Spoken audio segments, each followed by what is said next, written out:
clearly we were very interested in the views. It is, as I said, amazingly connected to Manhattan and other boroughs of New York City and the water. We worked with West 8, among other folks. This is Adrian House's drawing. But this is sort of a collective ambition of the thing, which is to say, who needs another little funny green park? We've got a lot of that. Let's make nature have the same equivalence as Manhattan. So why aren't we making the two more equal? So the idea here was to make mountains. These slides aren't very good, I apologize.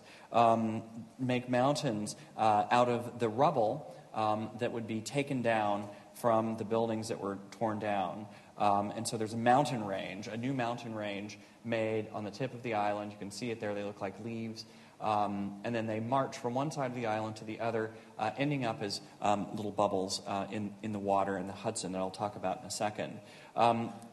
We also worked on entry points. This is an inflated building that is the ferry terminal.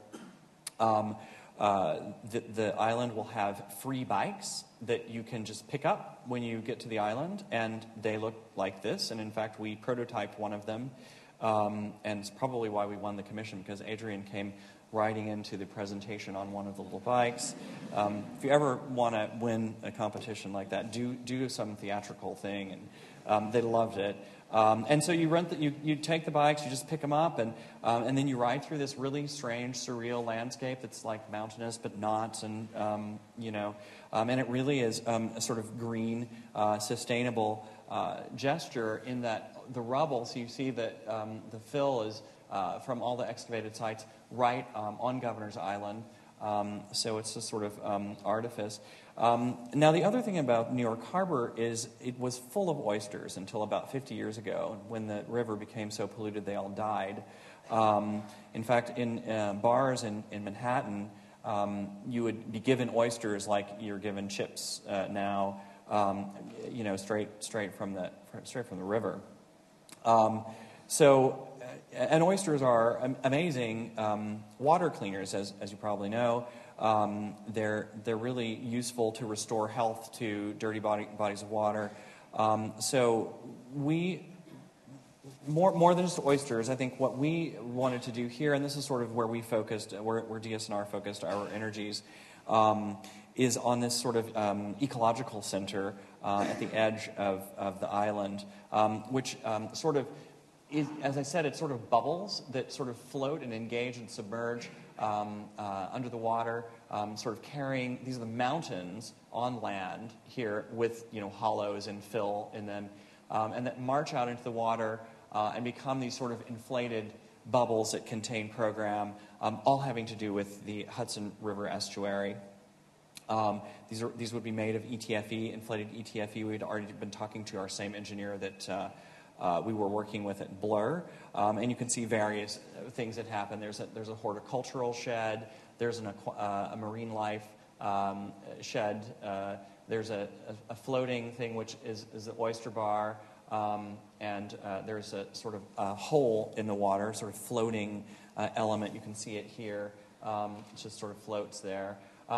And, we like a little perversion, and so we thought it would be really fun if we could sort of trick the tree into thinking it was constantly summer, and so the one tree on the island that still has its leaves. And the oyster bar would actually be anchored to a new reef, oyster reef. Here's another dive tank, sort of marine center. You can see the sort of floating oyster bar bubble in the background. And it's really cool because it's sort of anchored to this reef, and as you ascend up tubes into the oyster bar, you pass the oysters that you will be eating. So it's sort of like you're eating your own building, and eating architecture, which is really cool. And there's another project like that coming up. Some of these projects aren't executable exactly in their current state. I do want to say that, sort of a disclaimer. These are provocations, and they sort of stitch a lot of thinking in our office together, and we think of them as part of a bigger set of explorations and research that we're doing. This is just to say that we've done some fairly prosaic, although this is not prosaic, that's not the right word, but we've done some fairly realizable projects. We were working with a developer on the edge of Staten Island's waterfront, also on the Hudson, simply to rethink ways that architecture, affordable architecture, residential architecture could re-engage the water. And a lot of our energy was spent around thinking about how to manipulate buildings to give views to everyone, and how to bring water inside constructions to give the residents there their own docks and things like this. This is city living that's sort of twisted into another sort of ideal that we bring from other parts of the world and suburbia and what have you. And then we had, if you wanted to live in a tower, we'll give you a tower. It's just that these towers have tiny, tiny footprints. There are only 2 apartments on each tower, and they're sitting within a sort of tidal basin that floods daily, twice daily. This gets a little out there. This is sort of our performance boat shell that sits in the water. And yes, the grass would not really go into the water, but the idea that there would be sort of this grassy beach, a transition stone part, but essentially taking the Hudson, which is clean enough to it's starting to be clean enough to swim in, so that's exciting.